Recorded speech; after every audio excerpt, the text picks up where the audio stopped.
Ya chicos, vamos a partir entonces con la primera parte de psicopatología, que corresponde a la depresión. Yo sé que ya vieron la parte farmacológica, pero por asunto un poco de que yo estaba ocupada la semana pasada, fue un poco complejo que yo les pudiera pasar este tema, pero igual es importante que ustedes lo conozcan, ¿ya? Y qué mejor imagen ahí que nuestro pequeño amigo interno de decaimiento que nos acompaña cuando estamos en una situación diagnóstica depresiva, ¿ya? Primero, vamos con la definición a nivel de manual, ¿ya? La definición a nivel de manual se corresponde con que es un trastorno psíquico que es habitualmente recurrente en la población y que por desgracia puede cronificar, ¿ya? Y en general cursa con una alteración del humor, que eso es lo que más se nota, digamos, a nivel poblacional, y este humor cambia a un tipo que es más bien depresivo, de pérdida en el fondo del entusiasmo, y que además presenta alteraciones físicas, motoras y cognitivas, ¿ya? Y yo lo que les había mencionado con anterioridad es que es mayormente diagnosticado en mujeres debido tanto a la situación genómica como a los contextos sociales que viven las mujeres, ¿ya? Una cosa súper importante es que además de ser altamente recurrente en la población, vamos a tener que de los diagnósticos depresivos confirmados, aproximadamente 2/3 subyacen con una tendencia o una condición hacia la idea suicida, ¿ya? Y de aquellos que en el fondo tienen estas tendencias suicidas, vamos a tener un 10 o un 15% de pacientes que finalmente logran llegar a este estadio final, que es el suicidio como tal, ¿ya? Por lo tanto, tratar la depresión no solo incluye tratarla y entenderla. No solo incluye en el fondo volver a localizar al ser humano dentro de sus funciones laborales económicas, sino que poder restablecer su contacto social, sus redes, que eso es lejos lo más importante, y evitar que lleguemos entonces a este estadio final, ¿ya? ¿Cuál es la prevalencia? Se cree que la prevalencia es de aproximadamente el 15% de la población mundial. ¿Por qué digo que se cree? Porque como está subdiagnosticada, los datos son mayoritariamente de aquellos países donde tenemos una mayor tasa de diagnóstico, ¿ya? Hay países donde por diferencias tanto sociales, culturales, como por diferencia en acceso a la salud, está muy subdiagnosticada, ¿ya? Aproximadamente, para que se hagan una idea de la población que está enferma con depresión, aproximadamente un 10 o un 25% corresponden a una alteración primaria, ¿ya? Y solo de esos que son asociados a una alteración primaria, o sea, son determinados previamente, son atendidos finalmente la mitad por un psiquiatra. Es decir, que los psiquiatras están muy por lejos de poder hacer todos los diagnósticos reales que tenemos, ¿ya? Y muchos ingresan a unidades de emergencia, unidades de cuidados, ¿ya? Para que ustedes entiendan que la depresión no siempre es algo que está en el hogar, sino que muchas veces terminan siendo hospitalizados estos pacientes, ¿ya? Entonces, ¿cuál es la idea que tenemos que entender? Primero, que la depresión entonces es un fenómeno témpano. Sabemos que hay un 15% de diagnóstico, pero no sabemos qué es lo que no está diagnosticado. Y eso, cuando hablamos del fenómeno témpano, hablamos de que los psiquiatras, que acuérdense que los psiquiatras atienden aproximadamente al 50% de los que presentan síntomas notorios, los psiquiatras solo diagnostican esta pequeña parte, ¿ya? Y muchos, pero muchísimos pacientes, estamos hablando de más del 50%, 70%, incluso más, dependiendo del país y del año, son pacientes con algún grado de depresión donde no son diagnosticados de manera adecuada y son atendidos muchas veces por médicos generales en servicios de salud familiar, por ejemplo, o abiertamente no son tratados, ¿ya? Entonces, para que se hagan una idea, se cree que aquí en Chile el 1% de los pacientes ha sido diagnosticado por un psiquiatra, aproximadamente un 10% de los pacientes ha sido diagnosticado por otro tipo de personal de la salud y el 89% restante son pacientes que están sin diagnóstico. Y por lo tanto no logramos pesquisarlos, y si no logramos pesquisarlos, tenemos un problema de salud mental en Chile que es grave, ¿ya? Ahora, ¿cuáles son los problemas del no diagnóstico? ¿Por qué no llegamos al no diagnóstico? Lo más claro y más común es el estigma social. La gente tiende a creer que la depresión es un asunto de que la persona no quiere salir del ciclo. Y eso no es así, ¿ya? Tengan claro que la depresión es una enfermedad con componentes neurógenos y bioquímicos. Por lo tanto, uno no decide estar depresivo o no, ¿ya? Lo otro es que muchas veces la depresión está encubierta con otras situaciones, violencia intrafamiliar, posparto, situación socioeconómica de difícil manejo, cesantía, y que tiende a encubrirse en el fondo el cuadro depresivo por una situación de estrés del momento. Lo otro es que hay muchas alteraciones médicas que son de patologías cercanas. Por ejemplo, pacientes esquizofrénicos, pacientes delirantes, pacientes con estrés crónico, y en el fondo cuesta entender si el paciente efectivamente está cursando con un cuadro de depresión, más su patología de base, o es su patología de base la que le lleva a la depresión. Y como no tenemos tantos psiquiatras, es difícil hacer la diferencia en estas patologías, ¿ya?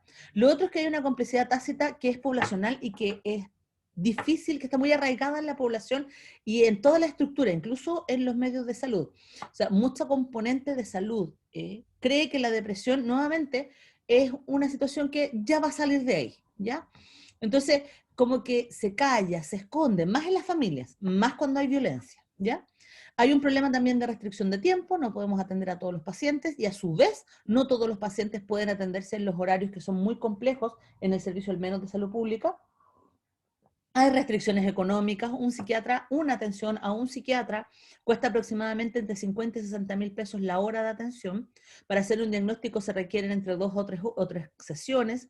Después del diagnóstico hay que hacer el tratamiento psicológico de base, psiquiátrico de base, y eso implica que por lo menos los 6 meses el paciente va a estar viendo a un psiquiatra y a un psicólogo una vez a la semana mínimo. O sea, el psicólogo una vez a la semana, el psiquiatra cada 15 días. Eso no se puede, ni temporalmente, ni económicamente en nuestro país en estos momentos, ¿ya? Y lo otro es que la educación médica es absolutamente inadecuada hacia el conocimiento de la salud mental, ¿ya? Y eso es algo de salud pública y que todavía no ha sido solucionado de manera adecuada, ¿ya? Ahora, ¿cuáles son los síntomas del paciente depresivo? Es todas y al mismo tiempo ninguna, para que se entienda. Puede ser una sola, pueden ser todas juntas, pero hay cosas que son porcentualmente más comunes, ¿ya? Lo más común es el pensamiento depresivo, ¿ya? La disrupción de un pensamiento o un ánimo que está como perdido, que está a la baja, que si uno le pone una numeración y uno le pregunta al paciente qué tan feliz te sentiste en la semana, el paciente les va a puntuar de la escala del 1 a 10 bajo 7. Incluso algunos pacientes puntúan bajo 5, ¿ya? Después, y si ustedes se fijan acá, el 96% de los pacientes depresivos tiene un afecto depresivo, pero fíjense que igual hay un 4% de pacientes que no logran determinar ese cambio en el afecto, ¿ya? Después le sigue la falta de energía general, el no poder iniciar una mañana de manera adecuada, el no querer hacer un cambio en tu estilo para poder generar mejoras en el sentido de la energía diaria, ejercicio, el cambio de alimentación, no se puede, digamos, están energéticamente bajos, ¿ya? Además puede haber un interés disminuido o una pérdida directa del placer y de la búsqueda del placer. Nosotros como seres humanos, en general, buscamos ciertas situaciones que nos provoquen un grado de placer diario en diferentes acciones. La ingesta de comida, el consumo de tabaco, el estar con amigos, o el conversar, o el ver una buena película. Cada uno tiene diferentes formas, e incluso las relaciones sexuales y amorosas, ¿ya? Bueno, estas personas tienen pérdida de cualquiera de estas intenciones de la sensación de placer cuando están en la vivencia, por ejemplo, están conversando con amigos y no se sienten cómodos, confortables, o abiertamente no tienen ganas de buscar el placer. Por ejemplo, no sienten líbido al momento de iniciar una relación sexual, etcétera, ¿ya? Tienen cambios en los patrones del sueño. Eso es otra cosa súper importante. En la mayoría de estos pacientes no duerme bien, tiene insomnio abierto, franco, o en su defecto tiene somnolencias durante el día, le cuesta mucho levantarse en la mañana, no quiere tener estos cambios relacionados con el sol, etcétera, ¿ya? Y otra cosa súper importante es que muchos pacientes van a tener retardo y agitación psicomotora, o van a estar muy lentos en su actuar, caminar y responder, o van a responder rápido, pero de manera no coordinada, ¿ya? Entonces, además de eso, ustedes pueden observar cambios en el peso, ya sea un aumento del peso de manera mórbido o una baja del peso a nivel del tipo anoréxico bulimia, ¿ya? Además de eso, una fatiga cuando hay cualquier tipo de trabajo que se ve obligado a realizar, por ejemplo, tiene que ir a laborar obligadamente, cuando llega la tarde llega exhausto, ya no puede seguir funcionando. Ya eso sumarle entonces el pensamiento suicida y también el pensamiento de culpa por no poder funcionar bien, por no poder estar contento, que se ve acentuado muchas veces por la familia, que en el fondo lo culpan de la depresión, y por el personal de salud, que no logra entender que está en una situación donde está a la baja, ¿ya? Y también la sensación de minusvalía, de no poder producir, de no poder generar cosas, de no poder hacer aseo de manera adecuada, o no poder cuidar a los hijos de manera adecuada, no poder laborar, no poder tener ideas que sean notorias en la comunidad, etcétera, ¿ya? Entonces, si nosotros tuviéramos que definir cuáles son las dimensiones en el fondo del trastorno depresivo, vamos a decir que hay un cambio en el estado anímico, ¿ya? En donde se cambia la percepción del uno mismo, del quererse a uno mismo y del sentir placer personal, ¿ya? Hay un cambio en el impulso de la acción, ya hay una pérdida en el fondo del impulso, es más lento, retardado o con pérdida de coordinación y se asocia a la pérdida de energía, ¿ya? Hay un cambio en la sintonización interpersonal y en el espacio. En el fondo, cómo nos comunicamos con los demás y cómo hacemos nuestro entorno, nuestro equipo, ¿ya? Y esto se debe a cambios en la comunicación, ¿ya? Y hay un trastorno en la regulación de los ritmos, de todos los ritmos, no solo del circadiano, sino que de los ritmos laborales, estacionales, etcétera. Y esto se debe a ritmopatías de fondo, ¿ya? Generalmente asociadas a los cambios de la melatonina y el cortisol. ¿Cuáles son los trastornos somáticos que tienen los pacientes? Tienen muchísimo sueño durante el día, poco durante la noche, tienen cambios en el apetito y en el peso notorios, tienen trastornos de la digestión normalmente con estreñimiento, hay alteraciones menstruales donde incluso pueden dejar de menstruar y alteraciones sexuales en el sentido de la sensación del placer y la búsqueda del placer, hay apatía general y no hay ganas en el fondo de iniciar una nueva actividad que genere placer, y hay presencia de dolores diversos, ¿ya? Que no tienen un común patológico de otra enfermedad, ¿ya? Y lo otro es que muchos de los pacientes tienen clinofilia, que es para que se entiendan ustedes, la clinofilia es el amor por las sábanas. En el fondo, no sé si a ustedes les ha pasado, a mí me pasa muy seguido, y es que como que la cama te atrapa, que uno no puede salir, que uno necesita estar pegado dentro de la cama, tapado, cubierto de almohadas, de sábanas, de plumones, etcétera, y no puedes iniciar una vida de manera adecuada saliendo de tu cama, ¿ya? Más de alguien le ha pasado en la vida, ¿ya? Bueno, hay una patología asociada con eso. Entonces, los pacientes depresivos pueden tener, y la mayoría lo cursa con clinofilia, en el fondo, para poder iniciar su día, se arrastran afuera de la cama, ¿ya? Ahora, ¿cuál es la etiopatogenia de esto? Nosotros habíamos visto levemente en la clase anterior. Primero lo que les decía yo es que hay factores genéticos, ¿ya? Que nos acompañan en el fondo y hacen que ciertas personas tengan características que son más bien del cuadro depresivo, pero como tal no es que uno nazca depresivo, ¿ya? Son solo características de apoyo. Particularmente se ha visto que a nivel genotípico hay un gen que se llama CERT, ¿ya? Que cuando está este genotipo que está relacionado con la serotonina, hay una mayor conducta, en el fondo mayor vulnerabilidad hacia la depresión. Y hay personas que al no tener este CERT o tener una variante del CERT, tienen menos vulnerabilidad a la depresión. Se sabe que aquellos pacientes que son CERT en el fondo, tienen este alelo, pueden sufrir de depresión endógena. En el fondo no necesitan el gatillante inicial. Después tenemos los factores somáticos, en el fondo, que están relacionados con las situaciones que generan un estrés en cualquiera de nuestras situaciones neurológicas, ¿ya? Desde un trastorno traumático hasta un cambio vivencial, etcétera, ¿ya?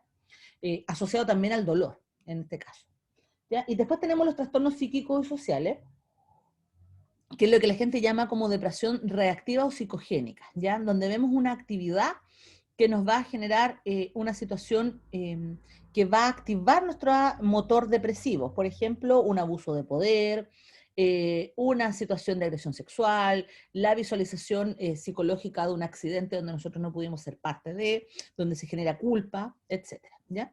Entonces, ¿qué es lo que vamos a decir? Que tenemos primero que va a haber una personalidad predispuesta genómicamente, que son personas en general, no todas, por si acaso, que son personas tendientes al orden, que requieren en el fondo que todo esté bajo cierta perspectiva y no haya mucho desorden o que ellos puedan controlar, ¿ya? Son personas generalmente controladoras.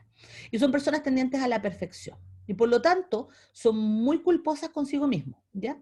Y además tenemos una personalidad de personas que tienen cambios del humor muy rápidos o repentinos, que son más bien disfóricos, en el fondo mucha risa, mucha felicidad y después mucha tristeza, mucha pena, sin que esto sea patológico. La presencia de esta personalidad más los detalles que están arriba van a generar en el fondo que la persona pueda gatillar o reactivar una depresión, ¿ya? Vamos a tener entonces que la condición genética, más alguna agresión fisiopatológica, algún dolor continuo, qué sé yo, algún trauma físico, etcétera, más algún trastorno psiquiátrico, va a generar entonces la depresión. O bien, en su defecto, personas con esta personalidad predispuesta, por ejemplo, las personas que tienen estos patrones donde les gusta mandar, ordenar, que todos obedezcan, y se les sale este patrón por diferentes razones exógenas, más alguna disfunción bioquímica, vamos a tener entonces un paciente con depresión. ¿Ya? Entonces, vamos a decir que hay sujetos con alto riesgo, que es lo que les decía yo, un genoma asociado a SERT, que está asociado a su vez a la serotonina, van a tener un riesgo. Personas que les gusta mantener el control van a tener un riesgo. Personas que son cambiantes de humor van a tener un riesgo, ¿ya? Bueno, personas que son maniáticas del orden y la perfección van a tener un riesgo depresivo, ¿ya? Si tengo un cambio neurológico asociado a la serotonina, ¿ya? Y eso lo puedo verificar porque les voy a dar inhibidores de la recaptación de serotonina y van a ser más los respondedores. O bien, si tengo un paciente que tiene un cambio en la ciclo circadiano asociado al cortisol, por ejemplo, no poder dormir de noche, pero dormir bien de día. Si tengo un paciente que tiene un cambio a nivel de la neuromodulación con disminución de la comunicación neuronal, o si tengo un paciente que tiene trastornos cognitivos, como por ejemplo pérdida de la concentración, incapacidad de hacer tareas complejas, etcétera, todo ello puede en el fondo gatillar el estado depresivo, ¿ya? Es la sumatoria de efectos en el fondo, ¿ya?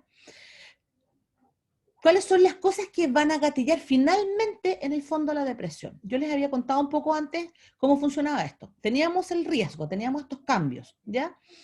Después teníamos que sumar al paciente que tenía un evento adverso importante, hambruna en la primera infancia, haber estado encerrado por COVID, que se te hayan muerto tus abuelos que eran quienes te cuidaban, algún tipo de abuso en la infancia, tanto sexual como físico o psicológico, abuso de sustancia en tu familia y también asociado al paciente de manera directa, alcoholismo y uso de droga en la infancia tardía o en la adolescencia, algún trastorno físico que genera que el paciente vea dificultado su desarrollo y crecimiento personal y que no tenga red de apoyo. Estoy hablando de pacientes, por ejemplo, con algún tipo de discapacidad y que en el fondo no son apoyados de manera completa y compleja, ¿ya?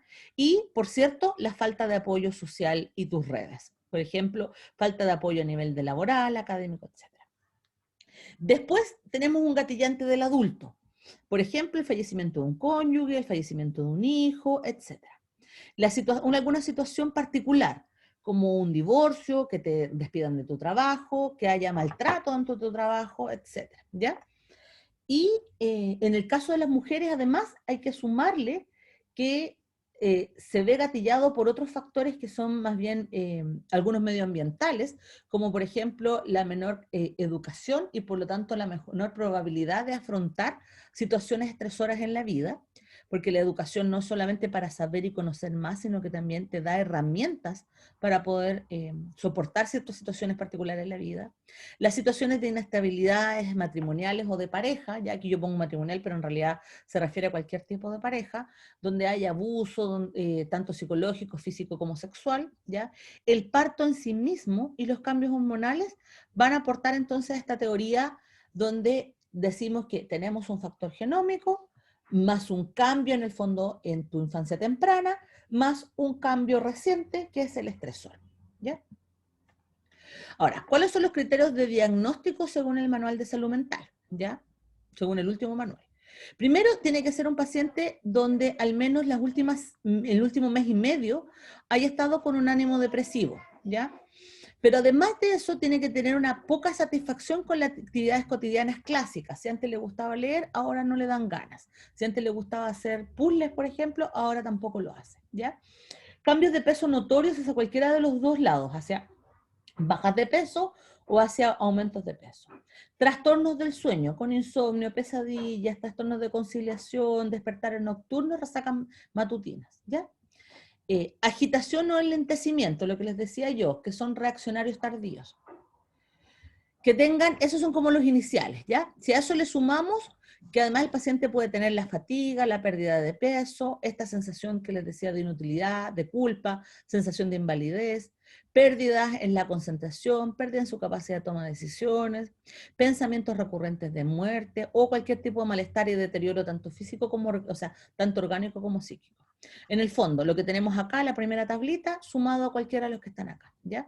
En general, se dice que con más de 3 de los que están al frente, o sea, 3 de 5, ya puntúa para una depresión, ¿ya? Además, los pacientes van a presentar trastornos del ánimo como patología, ¿ya? Y entonces vamos a tener un paciente con trastornos del ánimo depresivos, que es el que estamos hablando ahora, pero también vamos a tener pacientes que tienen trastornos del ánimo sin depresión directa, y vamos a decir que tienen distimia, ¿ya?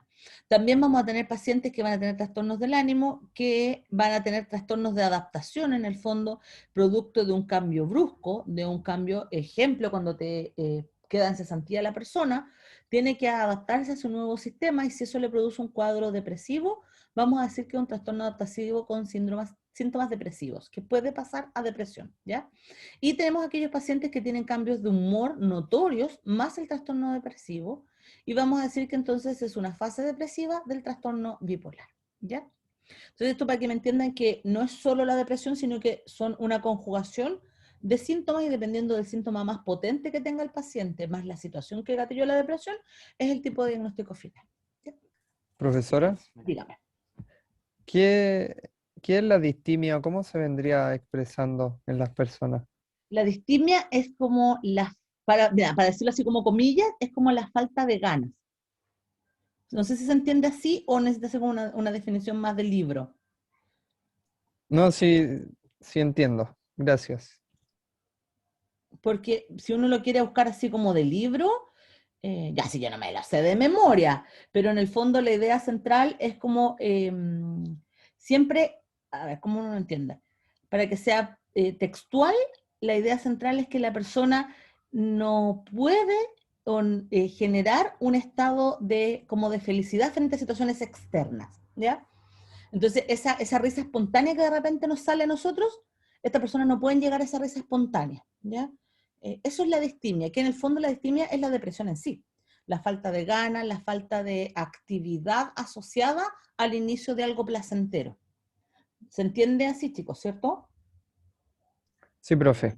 Ya. La distimia es, que es algo que se entienda. Uno puede tener un estado depresivo, ¿ya? Yo creo que todos ustedes en algún momento de su vida han estado en un estado depresivo, pero uno no puede decir que un estado depresivo es la depresión. Pero si uno llega a tener distimia, o sea, en el fondo tú tienes tu estado depresivo, se mantiene en el tiempo, entonces lo más probable es que la persona esté cursando con una depresión, ¿ya?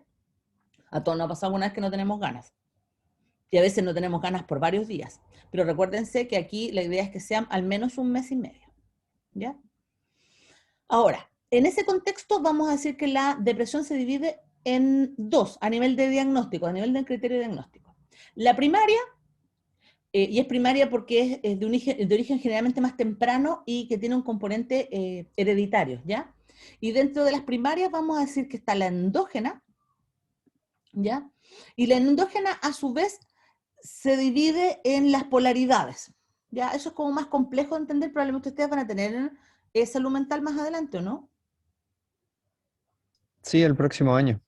Ah, ya, porque lo más probable es que ahí les expliquen estos contextos que son como mucho más profundos, digamos, ¿ya? Pero la idea central es que la unipolar es persistente la depresión, siempre está el paciente hacia la baja.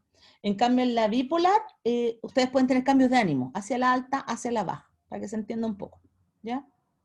Aquí los pacientes tienen Profesora, estados positivos y estados negativos, dígame. pero ahí también entraría eso como no diagnosticado.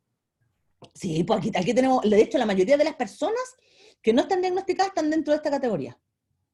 Comprendo.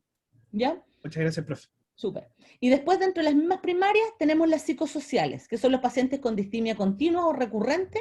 El adolescente, por ejemplo, el clásico adolescente que está siempre a la baja, siempre deprimido, y ahí también tenemos muchos no diagnosticados, ¿ya?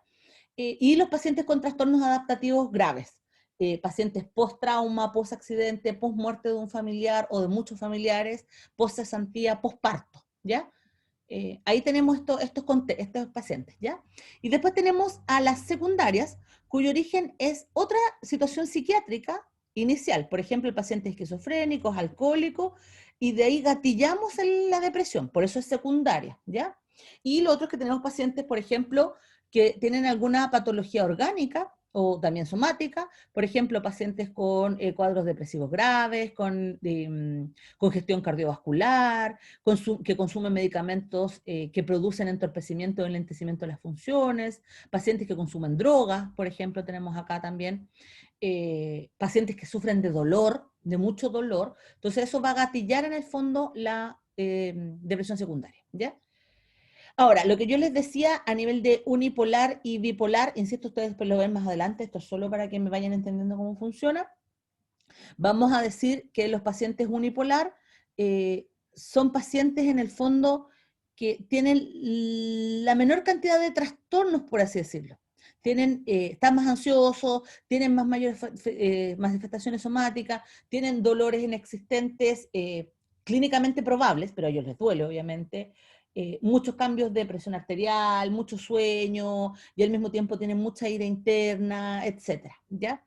En el cambio, los pacientes bipolares, como tienen estados positivos y negativos, vamos a encontrar que el paciente, si bien tiene ira, es mucho menor, es mucho más controlada por ellos. Tiene ansiedad, pero son cuadros de ansiedad, no mantiene el estado ansioso, ¿ya? Etcétera. Eso para que entiendan que hay diferencia entre los dos tipos de pacientes, para que no vayan a pensar que siempre el paciente está en la cama, tirado, sin ganas de nada. A veces pasa que el paciente que generalmente es eso, que son los pacientes hipersomnios, el paciente también puede estar inquieto, ¿ya? El paciente también puede estar agresivo, ¿ya? Profe, Dígame, es que me confundí un poco. dígame. ¿En cuál de las dos es cuando el trastorno se mantiene constante y en cuál es cuando les da cada cierto tiempo o gatillado bajo ciertas situaciones? En el bipolar, el paciente está más equilibrado, por así decirlo, aunque en realidad no están equilibrados, ¿ya? Y por lo tanto, estos accesos de ira, lo que te digo yo, es generalmente está a la baja, pero ¿Ya? tienen accesos de ira, pero son menos agresivos, menos notorios. En cambio, en el paciente unipolar, es un paciente que es más inquieto. No sé si se entiende la diferencia. Como que el paciente bipolar tiene bajas y alzas. Y como tiene bajas y alzas, tiene un cierto nivel de equilibrio, entre comillas. Tiene estados muy bajos y estados muy agresivos, pero equilibrados. En cambio, el paciente unipolar está en un estado que es siempre como ansioso, como estresado, como le cuesta dormir, le cuesta funcionar, siempre está mal, por así decirlo. No sé si se entiende la diferencia. Ya, profe. Sí, gracias. Y siento que esto ustedes lo van a ver con muchísimo más detalle más adelante, ¿ya? Eso solo para que me entiendan que, insisto, no siempre el paciente es un paciente quieto que está tirado en la cama, ¿ya? No vayan a pensar que eso es un paciente depresivo, que es como lo muestran en la tele, sino que aquí tenemos pacientes con muchos componentes que son muy diversos, ¿ya?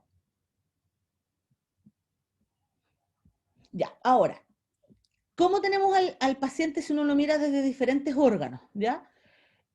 Vamos a ver que el paciente, primero, su depresión puede ser secundaria a una lesión neurológica. Por ejemplo, los pacientes con Parkinson, los pacientes con accidentes cerebrovasculares, los pacientes demenciados.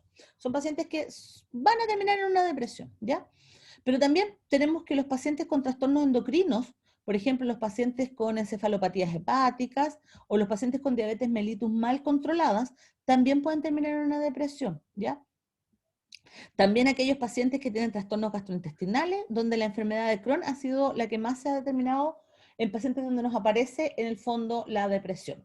Lo que les decía yo, pacientes con cuadros dolorosos cardiovasculares, cardiopatías, accidentes coronarios, angina, etcétera. Y también los pacientes con enfermedades autoinmunes, particularmente el paciente VIH, ¿ya?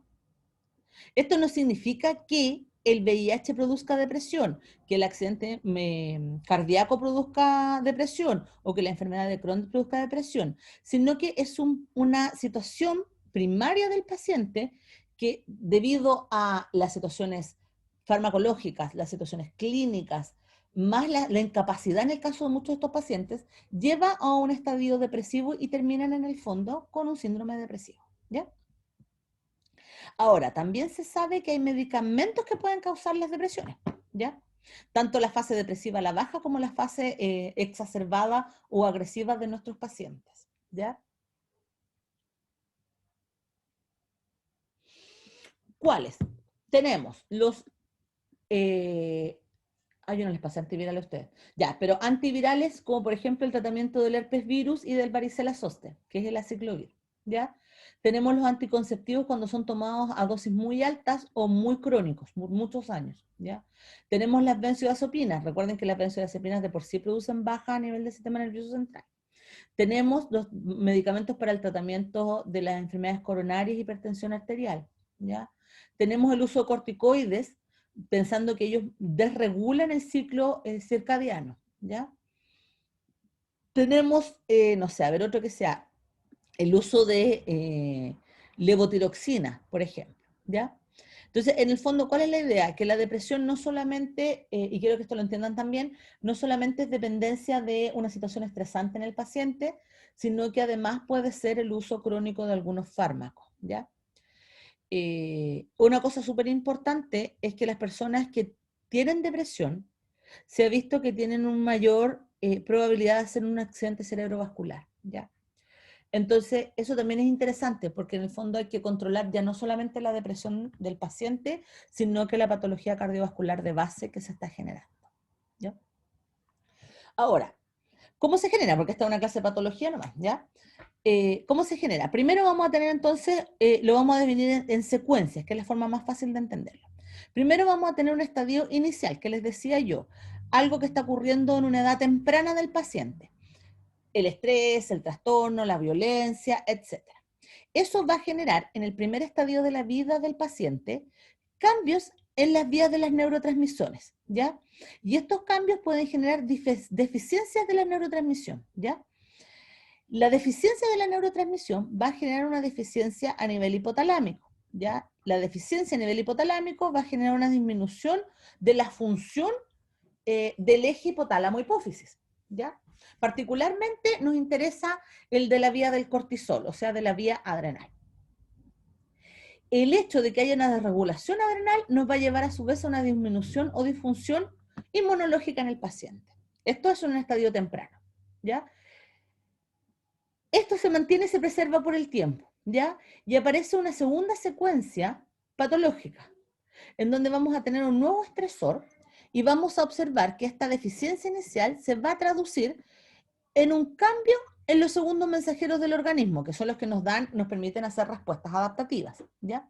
Y dentro de ellos lo que más se ha notado es que hay una disminución de las proteínas tróficas, que son las encargadas en el fondo de generar nuevas conexiones neurológicas, ¿ya? O sea, nos permiten adaptarnos al medio. Si nosotros no tenemos estas proteínas tróficas, no nos adaptamos bien al medio, ¿ya? Por otro lado, vamos a tener el cambio en el ciclo circadiano, producto de la disfunción de mi eje adrenal, generando en el fondo que los pacientes tengan hipercortisolemia o cambios directos en el flujo de cortisol durante el día. Vuelvo a repetir para los que me preguntaron, pero déjenme terminar aquí. Vuelvo a repetir, alguien me pregunta ahí, que me devuelva. Cuando yo les había dicho que la depresión se generaba por un cambio temprano en la vida del paciente, que es esto que está acá, una situación estresora en la vida del paciente, ya de adulto, la primera infancia, después de adulto, ¿ya? Y después la depresión como tal. Entonces, eso si uno lo quiere definir ahora a nivel molecular, vamos a tener cambios dentro del organismo de la persona. Entonces, lo vamos a dividir en secuencias, primaria, secundaria y terciaria. La secuencia primaria, que es la que mayoritariamente aparece en cambios en la infancia, no siempre, pero mayoritariamente, vamos a ver que ocurre una situación estresora que lleva a que se apaguen ciertas vías de neurotransmisión, ¿ya? Y eso va a generar una deficiencia en las vías de neurotransmisión básicas. Insisto que esto generalmente en la primera infancia, pero no siempre es así, ¿ya? La disminución de la vía neurológica, de la neurotransmisión en el fondo, va a generar, entre otras cosas, disfunciones hipotalámicas, desregulando el eje hipotálamo, hipófisis, glándula, cualquier glándula. La glándula que más me interesa a mí es la glándula adrenal, porque es la que produce los corticosteroides, que son los encargados de las situaciones de estrés continuas. Por eso es que el cortisol es tan importante, ¿ya? Entonces se me desregula esta fase, ¿ya? Y el hecho de que aumente la actividad adrenal va a generar que el paciente tenga una disfunción inmunológica, porque la desregulación adrenal, no sé si ustedes saben eso, pero el cortisol es un antiinflamatorio y un inmunosupresor. Ya no sé si ustedes manejaban esa información. Por lo tanto, si yo aumento los niveles de cortisol endógenos, voy a tener respuestas inflamatorias que se preservan en el tiempo, se cronifican y puedo tener desregulación inmunológica. ¿Ya? Ahora, si nosotros lo pasamos al evento estresor actual, por ejemplo, el divorcio, la muerte de algún familiar, etcétera, lo que vamos a observar entonces es que junto con la deficiencia primaria, vamos a tener ahora una deficiencia secundaria que es de segundos mensajeros. Esa es mi hija.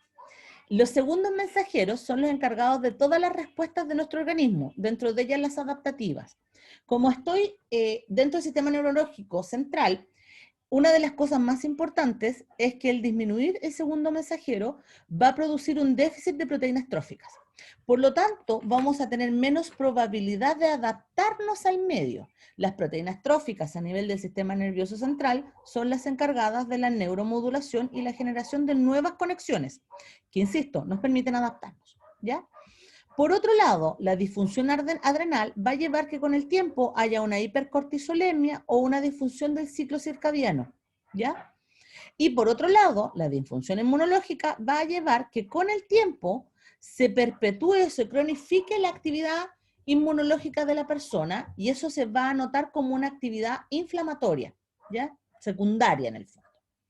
Y finalmente, cuando la persona está en el diagnóstico como tal, o en la fase depresiva, vamos a tener entonces que la suma de estos tres anteriores van a tener un trastorno funcional, va a tener menos neuroadaptación, menos conexiones neurológicas, porque hay menos proteínas tróficas, ¿cierto? Y eso va a disminuir la red interna a nivel neuronal.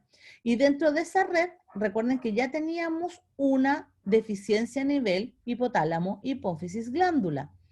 Por lo tanto, este trastorno va a ser más notorio en el momento en que el paciente sea declarado como diagnóstico depresivo, ¿ya? Recuerden que estas son teorías, no hay nada en este momento probado, pero la idea central es que esto explicaría por qué el paciente tiene una baja en las diferentes respuestas. Una baja en el ánimo mediada por una disminución o deficiencia de la serotonina. Una baja en la respuesta somática mediada por una caída de los niveles de acetilcolina. Una baja en la concentración por una caída de la noradrenalina, etc. ¿Ya? Es para que se hagan una idea. Y dentro de esa teoría anterior, entonces, que nace la teoría monoaminérgica, que sería en el fondo la responsable de que el paciente gatille finalmente su depresión. ¿Ya? ¿A qué se refiere con monoaminérgica? Que son las neurotransmisores dopamina, serotonina, adrenalina y noradrenalina. ¿Ya? Esas son las monoaminas. Y dentro de ellas, la más importante es la serotonina. ¿Por qué sabemos que es la más importante? Porque si le administramos al paciente un antidepresivo inhibidor de la recaptación de serotonina, es decir, aumentamos los niveles de serotonina, el paciente restablece sus funciones anímicas y de actividades motoras, ¿ya? ¿Qué es lo que se ha observado con esto? Y es que en este espacio, en el espacio intersináptico, hay una caída en los niveles de la serotonina. Y por lo tanto, lo que uno busca en el tratamiento es aumentar los niveles intersinápticos de serotonina, ¿ya?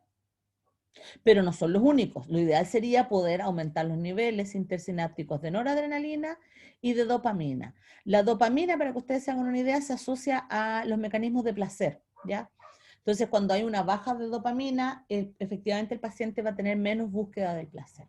Y la noradrenalina con la concentración, ¿ya? Entonces, ¿qué es lo que nosotros vamos a tener? Primero, que entonces vamos a decir que hay una deficiencia en la neurotransmisión general, pero dentro de la neurotransmisión general, lo que nos vamos a notar más es que hay una deficiencia a nivel de las vías serotoninérgicas, ¿ya? ¿Por qué? Porque está determinado por fármacos, ya se lo mencioné yo. Y lo otro es que también se ha visto que es una relación con los receptores de serotonina y con la producción de serotonina. ¿Por qué se sabe esto? Porque si fuera solo de la producción de serotonina, el paciente a los pocos días debería recobrar su actividad antidepresiva. Pero en realidad el tratamiento antidepresivo se demora aproximadamente 4 semanas para el mínimo y hasta 6 meses para un tratamiento ideal. Y eso significa que tienen que haber cambios genómicos dentro de la neurona. Y lo que se sabe es que los receptores son asociados a estos cambios genómicos. Por lo tanto, la depresión también se asocia a un cambio en la recepción de nuestro paciente, ¿ya? O sea que en el fondo hay que cambiar, hay que disminuir los receptores para que aumente la concentración de serotonina, ¿ya? Pero la serotonina no es la única. Tenemos además a la dopamina que está en juego, ¿ya? De la dopamina no se sabe tanto. Lo que sí se sabe es lo primero que les decía yo, que la dopamina se asocia a componentes placenteros y a búsqueda del placer. De hecho, la dopamina se asocia a las adicciones. Un exceso de dopamina está presente en los pacientes, por ejemplo, ludópatas, que son adictos al juego, ¿ya? Los pacientes depresivos tienen una baja de dopamina, ¿ya? Y lo que se ha visto es que los pacientes tienen una baja de los derivados de dopamina, ¿ya? Ya, acá me preguntan algo. Profe, a la disminución de receptores hago referencia a su bloqueo. En realidad esto es genómico. No es que yo bloquee el receptor, es que el paciente produce menos. Con la medicación, por si acaso. Para que se hagan una idea, a ver si esto lo podemos explicar para que sea más fácil de entender. Voy a hablar de la serotonina por si acaso. Si nosotros tenemos una neurona postsináptica y yo tengo 1, 2, 3, 4, 5, 6, 7, 8 receptores y tengo 1, 2 y 3 moléculas de serotonina, la mayoría de estos receptores no va a poder recibir serotonina. ¿Cierto? ¿Se entiende eso? Hasta ahí sí. Ahora, si yo le doy al paciente un medicamento que disminuya los receptores de serotonina, y ahora el paciente solo va a tener 1 y 2, ¿qué es lo que voy a observar? Que voy a tener los 2 receptores funcionando y además me va a sobrar serotonina. Entonces, acá en el primero, le voy a poner A y le voy a poner B. En A, yo voy a decir que el paciente tiene una deficiencia de serotonina en el espacio intersináptico. Y en B, yo voy a decir que el paciente tiene suficiente serotonina en el espacio sináptico, ¿sí? Pero la verdad es que en ambos tienen la misma cantidad de serotonina. Lo que pasa es que lo que cambia es la recepción de la serotonina. Por lo tanto, yo lo que busco con la medicación, por un lado, es aumentar los niveles de serotonina en el medio, que esto es bastante rápido, porque inhibe la recaptación de serotonina, pero con el tiempo que genómicamente se produzcan menos receptores, en realidad autorreceptores. Y eso va a generar de que haya también más serotonina en el medio. ¿Se entiende eso, chicos? Sí, profe, gracias. Ya, súper. Ya. Yo les había dicho que además de la serotonina, la dopamina también está en juego. No se sabe bien, yo les había explicado por qué. Porque, por ejemplo, los pacientes que son ludópatas, adictos al juego, o los adictos a la cocaína, tienen altos niveles de dopamina. Por otro lado, los pacientes que no sienten placer ante nada y no buscan el placer tienen bajos niveles de dopamina. Por lo tanto, podemos decir que los pacientes depresivos en general tienen una caída en los niveles de dopamina, ¿ya? También se ha visto que hay si uno mira a nivel urinario los derivados monoaminérgicos, particularmente de la dopamina, estos decaen, ¿ya? Particularmente el ácido homovanílico. Y por lo tanto, podemos decir que el paciente, si tiene menos derivados, es porque tiene menos neurotransmisión, ¿ya? Y por lo tanto, vamos a ver que el paciente produce menos dopamina. Y otra cosa súper interesante es que se ha visto que post-mortem, cuando se hace un análisis de las vías dopaminérgicas, los pacientes que se han suicidado tienen una reducción de la neurotransmisión dopaminérgica, ¿ya? Y eso es súper interesante porque en el fondo, si nosotros pudiésemos restablecer la neurotransmisión dopaminérgica, podríamos en el fondo prever o disminuir el riesgo suicida en nuestros pacientes, ¿ya? Ahora, no existe un medicamento que regule los niveles de dopamina al equilibrio. La verdad es que existen medicamentos que aumentan la dopamina, como los tratamientos para el Parkinson, pero son medicamentos que tienen muchos efectos adversos, ¿ya? Entonces, por eso es que se busca restablecer la vía de la serotonina primero y que la vía de la serotonina a su vez aumente la vía de la dopamina, ¿ya? ¿Qué es lo que se ha visto? Que cuando yo trabajo sobre los receptores de serotonina, acá tenemos un ejemplo, el 5-HT2C, se ha visto que cuando hay mucho receptor 5-HT2C, hay una reducción de la dopamina. ¿Ya? Este es un receptor serotoninérgico. Entonces, estos pacientes cuando tienen muchos receptores, que era el monito que yo les ponía antes, están reduciendo la liberación de dopamina. Y en mi monito anterior, cuando yo tenía el paciente con solo dos receptores, como hay menos receptores, ahora se va a ver activada la vía de la dopamina. Y si se activa la vía de la dopamina, se activa la vía del placer. Entre otras cosas, por si acaso. No, es solo para que ustedes me entiendan qué es lo que se activa. ¿Ya? ¿Se entiende hasta ahí, cierto? Que yo puedo regular, con la regulación de la serotonina, regular la vía de la dopamina. Profe, a mí no me quedó claro eso. ¿De cuál de todas las partes? La última parte, cuando habló de los receptores. Ya, mira. Nosotros tenemos un paciente que es depresivo. Esta es la neurona presináptica, voy a hacer ahora el monito completo, y esta es la neurona postsináptica, ¿ya? Pero a su vez, esta neurona presináptica, alguien descarga sobre ella, ¿ya? Esta neurona, que es la que me interesa a mí, es la que produce serotonina.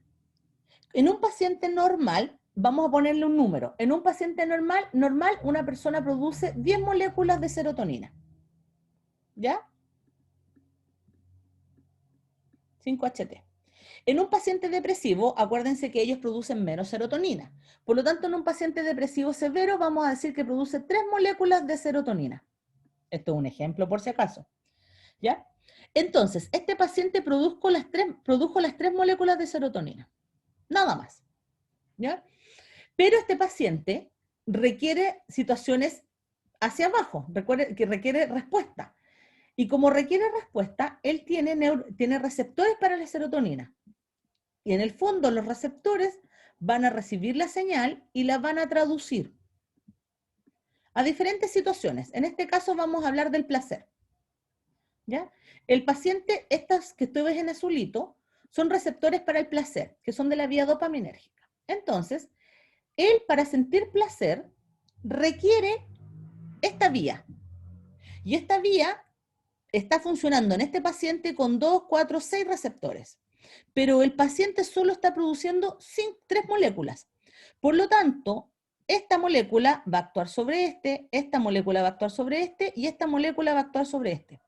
Eso quiere decir que los otros receptores que estaban aquí no van a tener actividad, pero sí van a existir, no han desaparecido.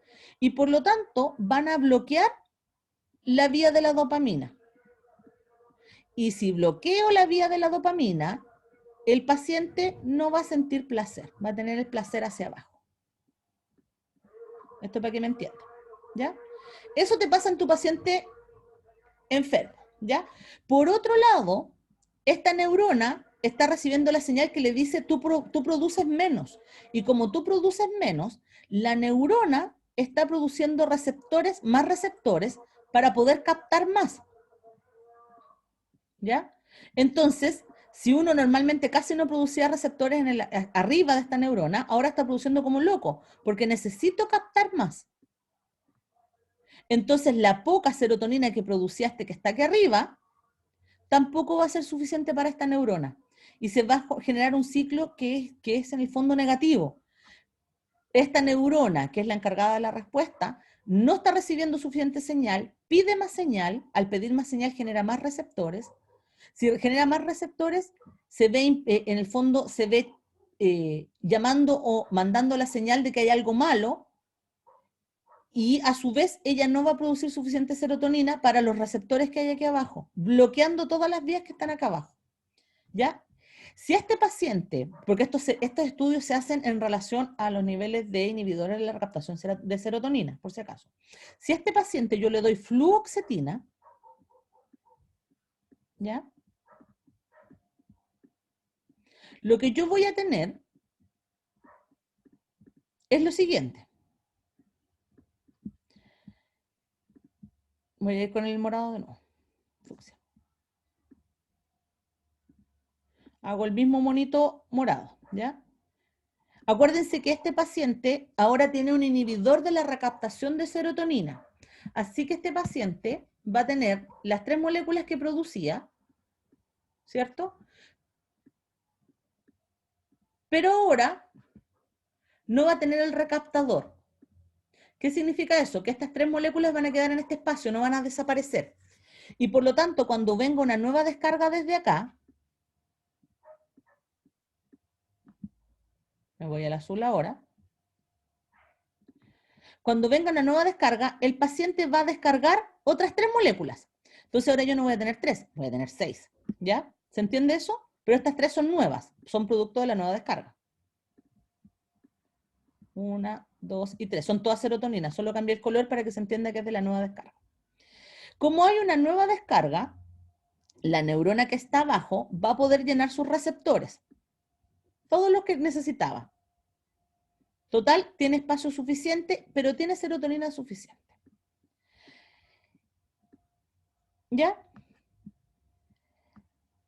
Antes de llenar aquí arriba, como se llenan todos estos que están aquí, qué sé yo, S llena S llena S, etcétera, la neurona de aquí abajo va a determinar que ya no tiene un problema de recepción.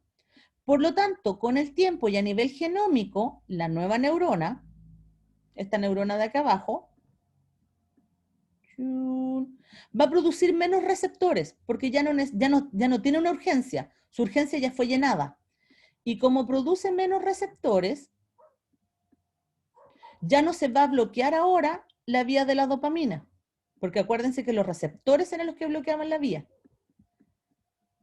¿Y qué es lo que va a tener ahora mi paciente? Va a tener un aumento de la posibilidad de sentir placer, ¿ya? Si ahora yo me voy a la parte superior, sigo con mi monito, como ahora no tengo tanta exigencia desde abajo, la neurona tampoco va a tener tanta exigencia desde arriba. Y como no tiene tanta exigencia desde arriba, también va a disminuir sus receptores. Entonces antes tenía 20 o 15, ahora tiene la mitad. Y por lo tanto, la neurona que estaba más arriba va a descargar menos. Esta que estaba aquí. Y no va a estar forzando esta neurona. ¿Y qué es lo que va a generar? Que esta neurona produzca más,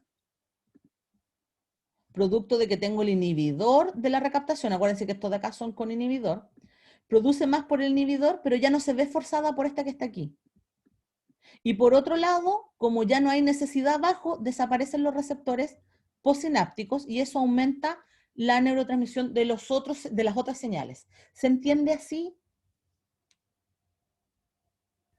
Sí, profe, ahí me quedó claro. Ya, gracias.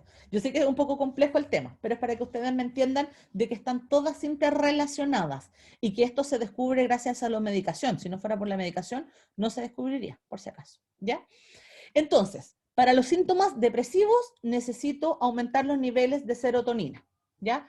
Para los síntomas suicidas necesito disminuir los receptores de serotonina en las zonas de descarga de la dopamina, ¿ya? Entonces, vuelvo a repetir. Para los síntomas anhedónicos, en el fondo, necesito aumentar serotonina. Los síntomas anhedónicos. Ustedes saben que yo escribo mal aquí, ¿cierto?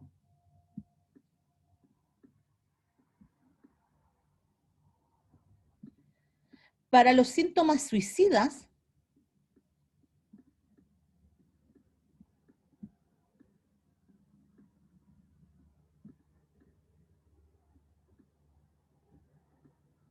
lo que yo necesito es disminuir el receptor de la serotonina, pero no en todas partes, sino que en las zonas de descarga de la dopamina. ¿Para qué? Para que descargue más dopamina nomás. ¿Ya?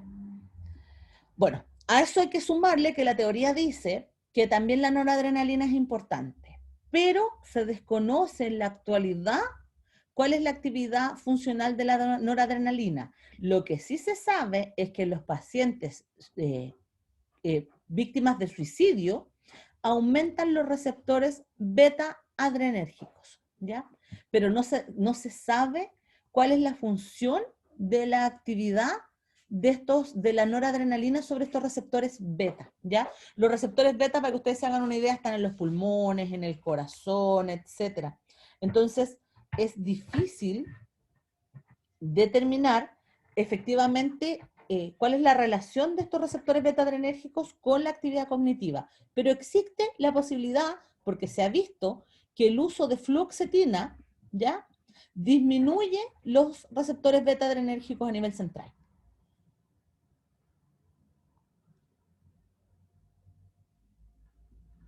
Eso tenemos hasta ahora, en cuanto a teorías. Entonces, ¿qué es lo que vamos a decir? Que si hay mucho receptor postsináptico, mi paciente va a tender a tener un estado depresivo, ¿ya? Si yo disminuyo los receptores postsinápticos, que era lo que estaba explicando recién, ¿qué es lo que va a pasar con mi paciente?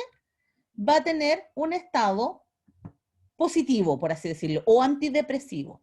¿Por qué? Porque al tener menos receptores, aumento la concentración de neurotransmisores, de todos los neurotransmisores.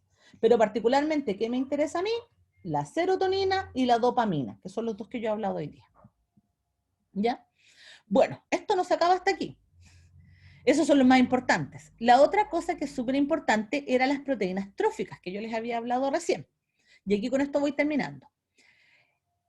Se sabe que para que nosotros generemos cambios en nuestras conexiones neuronales, nosotros necesitamos muchas proteínas tróficas, pero particularmente la más importante es BDNF, ¿ya?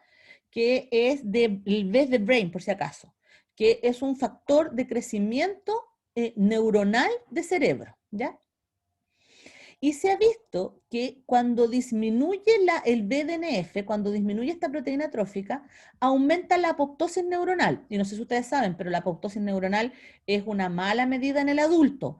En los niños sirve porque los niños están haciendo podaje. O sea, en el fondo es como cuando uno hace crecer un arbolito. Corta ciertas ramas para que otras ramas crezcan más. Pero en el adulto nosotros no tenemos ramas que crezcan más de manera potencial. Nosotros somos un árbol adulto. Por lo tanto, si nosotros empezamos a podar al lote, el árbol puede terminar sin comunicación suficiente, ¿ya? Bueno, el BDNF lo que hace es que es un nuclear factor, de ahí viene la NF, es un factor nuclear que modifica la respuesta del DNA para la sinaptogénesis, o sea, generación de nuevas sinapsis, neuroplasticidad, es decir, que si por una vía no puedo responder, por una vía neuronal no puedo responder, respondo por otra vía neuronal, y la sobrevivencia neuronal. O sea que en el fondo que las células, las neuronas sobrevivan a los cambios de estrés. Si yo disminuyo BDNF, todo eso se ve alterado. No hay nuevas conexiones sinápticas, no puedo tener plasticidad frente a cualquier evento externo y mis neuronas terminan en apoptosis, ¿ya? El BDNF se conoce hasta muy poco, pero lo que sí se sabe es que los pacientes suicidas, así como tienen decaimiento de la dopamina, también tienen un decaimiento del BDNF. Y también lo que se sabe es que la administración de inhibidores de la recaptación de serotonina y de tricíclicos aumenta los niveles de BDNF y por lo tanto prepara al paciente para nuevos eventos que requieran neuroplasticidad, ¿ya? Entonces el paciente en el fondo ahora puede responder mejor al medio y va a generar nuevas conexiones, que es lo que yo les había mencionado en la clase anterior, que el paciente depresivo no es que vaya a ser igual que antes, el paciente depresivo con tratamiento ahora va a ser una nueva persona con nuevas conexiones neuronales, ¿ya? Bueno, además de eso, de todo lo anterior, también se sabe que hay un componente endocrino. La administración de, me preguntan aquí, ¿la administración de qué? Me refiero a la administración de antidepresivos. Los antidepresivos aumentan el BDNF y estoy hablando de larga data, eso sí, tratamientos de 6 meses, 1 año, 2 años. Y al aumentar el BDNF, nuestros pacientes ahora van a tener una nueva neuroadaptación con nuevas conexiones. Y al tener nuevas conexiones van a responder mucho mejor al medio, ¿ya? Pero no van a volver atrás, sino que vuelven a una nueva realidad. Profesora, Diga. que se me forma una duda aquí, por ejemplo, para poder como revertir todos estos efectos que nos ha explicado usted, ¿se utilizaría solamente un antidepresivo que serviría para inhibir todas estas vías o se usaría uno para cada uno? No, mira, no existe el milagro por si acaso. Ah, y algo súper importante. No, sí. No, mira, primero, súper importante. No es revertir, ¿ya? No es que, eso es lo más importante, no es que se vuelva atrás.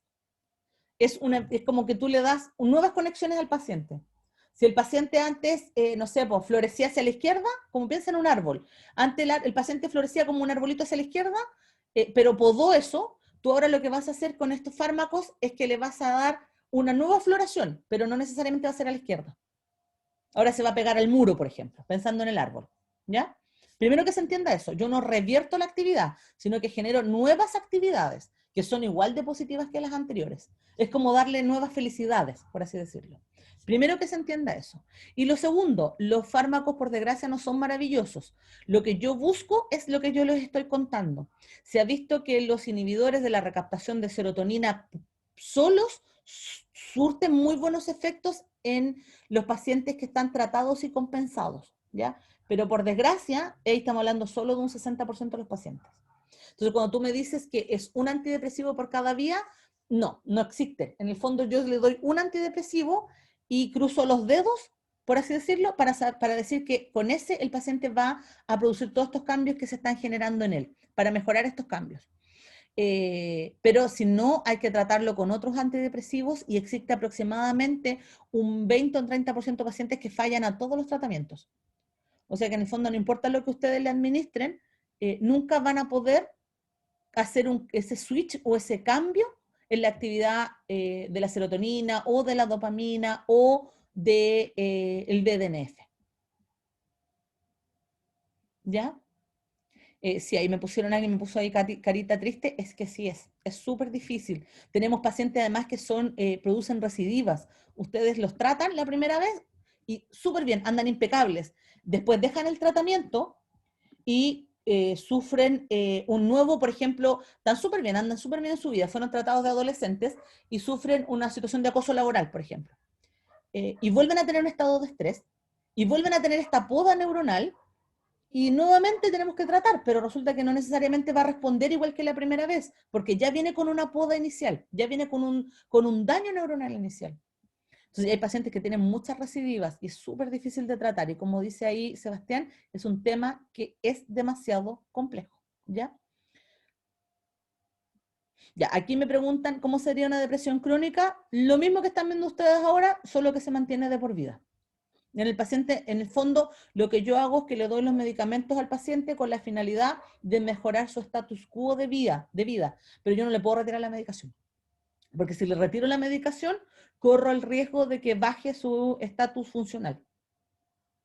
Y esos son los pacientes más difíciles de tratar, de hecho, los crónicos. ¿Ya? Bueno, y lo otro que les mencionaba yo, que esto es como para ir terminando, es que no se les olvide que además esto es una situación hipotálamo-hipófisis. Por lo tanto, mi paciente tiene trastornos endocrinos. ¿Ya? ¿Qué significa esto? Que tu paciente va a tener trastornos con el cortisol, va a tener trastornos con las hormonas tiroides, va a tener trastornos con la insulina. O sea, no nos podemos olvidar de eso, porque estos pacientes, muchos de ellos, si no eran diabéticos, con el tiempo van a terminar siendo diabéticos. De hecho, una de las cosas que se recomienda, el manual recomienda, es que después de un tratamiento de depresión se les haga un análisis mínimo de la resistencia a la insulina para ver cómo está su situación endocrina, porque nosotros además podemos apoyarlos desde otra vía, ¿ya? Que es desde la vía endocrina. porque eso también tiene una carga, o sea, ser diabético en la actualidad, si bien es bastante aceptado, todavía no es tan aceptado, todavía a la gente le ofrecen dulcecitos de la familia, ay, pero si es un cumpleaños, ¿qué importa si come un poquito de azúcar? Pero súmale que el paciente además es depresivo y siente culpa. Entonces, no es fácil, ¿ya? Quiero que entiendan que no es fácil, socialmente no es fácil, ¿ya? Ya, vamos cerrando entonces, ¿qué es lo que les decía yo? Lo mismo que partí al principio, ¿qué les dije? Que era un paciente con humor depresivo, con disminución de la energía física general, con problemas de la comunicación y con las ritmopatías. ¿Se acuerdan que esos eran los 4 ejes iniciales? Bueno, ahora le ponemos, como vimos la teoría molecular, le ponemos nombre a esas vías, po. ¿Qué significa? El humor depresivo, una caída en la vía de la serotonina. Una situación de pérdida de energía, una caída en la vía de la noradrenalina. Una pérdida del placer y la comunicación social, una caída de la dopamina. Y a nivel del ritmo, una alza del cortisol y por lo tanto una caída de la melatonina, que eso también vimos la melatonina en la clase de hipnosis. ¿Ya? ¿Dónde se encuentran los daños? Ahí hay un ejemplo, no quiero que se los aprendan por si acaso, ¿ya? ¿Qué es lo que tenemos que dar? ¿Qué fármacos tenemos que dar?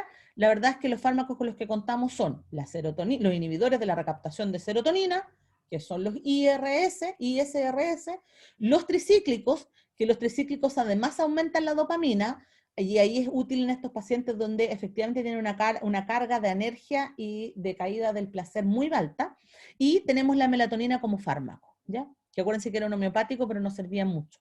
Pacientes que tienen desregulación del sueño, melatonina, ¿ya? Y esto es lo que les decía yo. De todos mis pacientes que yo voy a tratar por depresión, en un año, más o menos, el 40% se va a recuperar súper bien, tiquitaca, va a andar funcionando. Acuérdense que solo el 15% se diagnostica, así que entre el 11 y el 15%. Después vamos a tener un 20% de pacientes que van a continuar con su distimia y van a tener una recuperación parcial. O sea, pueden volver a laborar, pueden volver a tener una vida social, pero sus pensamientos anhedónicos distímicos siguen presentes o sus pensamientos suicidas siguen presentes. Por lo tanto, no se puede abandonar al paciente. Y por desgracia, vamos a tener un 40% de pacientes que no van a funcionar en nuestro tratamiento y tenemos que volver a utilizar otro tipo de tratamiento, ¿ya? Y así podemos pasarnos la vida hasta que el paciente termina con algún tipo de afectación somática, en suicidio o en alguna muerte por violencia. Consultas, además de todas las que me han hecho. Sí, chicos, vamos entonces a hablar ahora de la fisiopatología de la esquizofrenia, ¿ya? Primero, y al igual como partimos con depresión, hablar de la definición, ¿ya? Según manual. Y la definición de esquizofrenia es, ustedes la tienen ahí al frente, que es un trastorno mental grave, ya de hecho el trastorno mental más grave que existe, por el cual las personas interpretan la realidad de manera anormal. Esa es la idea, ¿ya? Y en general vamos a decir entonces que es un trastorno fundamental de la personalidad y una distorsión del pensamiento. ¿Cómo se ve esto? Donde las personas poseen ideas que son delirantes, que pueden ser extravagantes, con una alteración de la percepción del medio, con un afecto anormal en relación a la situación. Para que ustedes se hagan una idea, nadie está contando un chiste, alguien dice algo serio y él se pone a reír, ¿ya? Y un autismo entendido como un aislamiento social, ¿ya? Y una cosa súper interesante es que si uno le pregunta a los pacientes o trata de averiguar cómo se sienten estos pacientes, trata de llegar a estos pacientes, la mayoría de ellos informa que hay una especie de control y fuerzas que son extrañas a él y al medio, ¿ya? Y que por lo tanto hay algo que los quiere dominar y ellos pelean contra esa dominación externa. Por eso hablamos de distorsión del pensamiento. Ahora, dentro de la clasificación de las esquizofrenias, que es lo que nosotros tenemos acá, tenemos que comprender de que hay varios subdiagnósticos relacionados, ¿ya? Y por lo tanto también varios tipos de trastornos psicóticos, ¿ya? Dentro de ellos vamos a tener, por ejemplo, la esquizofrenia inducida por drogas, la psicosis inducida por drogas, perdón, la psicosis orgánica, las psicosis reactivas breves debido a una situación particular. De hecho, tenemos, por ejemplo, las psicosis ahora asociadas a COVID, cuando están los pacientes intubados, posintubados, ¿ya? Los trastornos delirantes, los trastornos relacionados a esquizofrenia, pero que no son esquizofrenia, por ejemplo, los demenciales, pacientes adultos mayores que cursan con cuadros esquizofrénicos. los trastornos depresivos maniáticos, etc. ¿Ya? Ahí hay mucho donde uno pudiese entrar, pero no es tema de esta clase. ¿Ya? ¿Cuál es la idea central? Es que los pacientes con esquizofrenia están en un estado que es paranoide. Ahí es donde nosotros llegamos. ¿Qué es el estado paranoide? Es un estado donde nuestros pacientes están con desconfianza y susceptibilidad al medio, ¿ya? Tienen una hipertrofia del yo. En el fondo no se logran asociar su yo al yo en donde están insertos, ya sea por exageración, en el fondo, se creen mejor que el resto, por así decirlo, abro comillas, o por subadaptación, se creen inferiores al resto, ¿ya? Cualquiera de las dos opciones. Además, tienen un afecto que es dominante, generalmente es la pasión, ¿ya? Que los lleva a hacer cosas en búsqueda de esta pasión, porque en realidad ellos no sienten la pasión como la sentimos nosotros, pero en búsqueda de esta pasión pueden llegar a hacer actividades que consideramos anormales dentro de la sociedad, ¿ya? Y aquí vamos a tener, por ejemplo, vuelvo a repetir, a los pacientes ludópatas, ¿ya? Que en búsqueda de este placer, de esta pasión por jugar, vuelven y siguen teniendo esta conducta en el fondo que es más bien paranoide, ¿ya?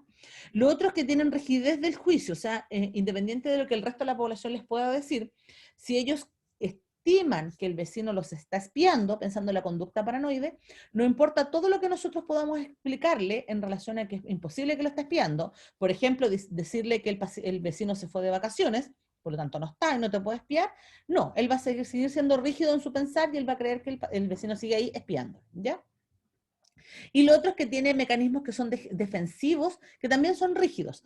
En el fondo ellos proyectan su situación paranoide hacia los otros y niegan la enfermedad. Y es porque no la entienden, o sea que en el fondo ellos no se dan cuenta de que ellos están sufriendo de una psicosis paranoide, ¿ya? Ahora, una cosa súper importante es que dentro de las esquizofrenias, nosotros la vamos a dividir en cómo está el paciente, cómo clínicamente lo observamos. El paciente que está con la paranoia montada, y vamos a decir que es paranoide.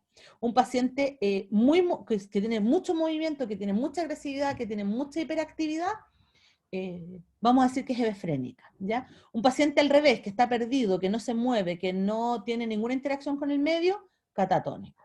Un paciente que tiene indiferencia emocional, es decir, puede funcionar perfectamente en el día a día, pero no tiene en el fondo cambios que nosotros podamos notar, donde uno puede decir efectivamente, no, sí, él es agresivo, o no, él es muy calmo. Entonces, es indiferenciado, no podemos diferenciar bien sus actividades, ¿ya?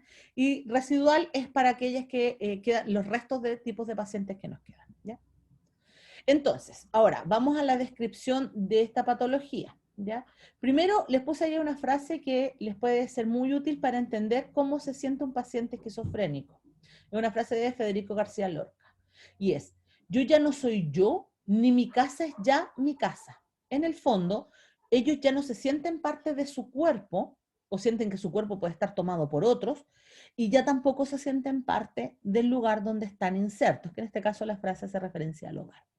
¿Ya? Entonces vamos a decir que es la enfermedad, yo ya le había dicho, la más grave, la más seria, la más difícil de tratar y también con la cual más difícilmente yo voy a poder ingresar a este paciente nuevamente en sociedad. ¿Ya? ¿Por qué? Porque hay una perturbación grave y severa de la relación social, de la relación familiar y de la relación laboral. ¿Ya? Estas patologías además se inician generalmente en la adolescencia, ¿ya? Es muy raro que hayan niños con patrones esquizofrénicos y es muy raro también en el adulto mayor que existan adultos mayores no demenciados que no tengan actividad, o sea, que tengan actividad esquizofrénica, ¿ya? Siempre evoluciona hacia la cronicidad, al menos que sea una situación aguda, producto de algo particular, donde el paciente simplemente tiene un estado psicótico y después sale de este estado psicótico. Pero si el paciente ya es diagnosticado como esquizofrenia, es crónico, ¿ya? Y no tenemos tratamiento curativo, eso lo vemos mañana, y lo que hacemos en el fondo es remitir los síntomas hasta que el paciente pueda tomar la menor medicación posible con su mayor actividad funcional en la sociedad, ¿ya? Ahora, en ese sentido, si uno va a los diagnósticos aquí en Chile, vamos a encontrar que el 30% de los diagnósticos en Chile están relacionados con el trastorno paranoide, aproximadamente un 15% con el pensamiento desorganizado, y la verdad es que la gran mayoría de nuestros pacientes están indiferenciados. Es difícil saber si son agresivos, paranoides, hablar diferenciado, catatónicos, etc. Ya tienen muchas características de muchos tipos, ¿ya? Ahora, a nivel de las enfermedades, de la cantidad de diagnósticos de enfermedades psiquiátricas en Chile, la mayor diagnóstico es para la depresión, acordándose que están subdiagnosticadas, y la dependencia del alcohol. Y si ustedes se fijan, la esquizofrenia recién está o ocupa el 5º lugar en la cantidad de diagnósticos que existen a nivel nacional. ¿Ya? Vamos ahora al paciente. ¿Cómo está el paciente? Yo les había dicho que lo primero es que los pacientes tenían un proceso mental distorsionado. ¿Qué significa esto? Que tienen unas sensaciones diferentes a las que tenemos el resto, ¿ya? Y tienen una percepción que es diferente a la del resto. Por eso uso esas imágenes que está ahí al frente, ya que hay muchos casos asociados a los trastornos alimenticios que causan o cursan con cuadros psicóticos delirantes, ¿ya? Donde la persona no se ve reflejada en su imagen interior, es decir, lo que ellos ven, por eso se pone un espejo, con lo que vemos los demás. Por ejemplo, nosotros podemos ver a una persona muy delgada y ella puede verse extremadamente gorda. O nosotros vemos a una persona que es anatómicamente normal, ¿ya? Y ellos pueden ver que les falta un ojo, o que tienen la nariz caída, o que la boca no existe, etcétera, ¿ya? Además, tienen un trastorno grave del lenguaje, la forma en que comunican con el medio, o bien abiertamente su lenguaje no es entendible, ¿ya? Tienen un trastorno de las emociones, que son muy cambiantes, por cierto, y un trastorno general del pensamiento y de ellos con el medio con el cual se relacionan. En el fondo les cuesta mucho montar relaciones adecuadas con los otros, ¿ya? Muchos de ellos, además, aquí mostramos, por ejemplo, una esquizofrenia demencial, se pierde el contacto con el mundo real. Y el ejemplo de la imagen es esa. Hay una persona que quiere cuidarlo, en el fondo, que quiere cuidar a este adulto mayor, y esta persona siente que en realidad la persona que está al lado, el cuidador, lo que la quiere agredir, la quiere maltratar, ¿ya? Y por lo tanto se siente muy vulnerada. Esa es la gracia de los pacientes esquizofrénicos, que ellos se sienten muy vulnerados en medio, ya que piensan que están sufriendo de grandes daños o alguien quiere hacerles un daño, ¿ya? Después tenemos a pacientes que abiertamente escuchan voces, ¿ya? O sea, que tienen psicosis montadas. Pueden hablar lenguajes que no existen, pueden escribir en lenguajes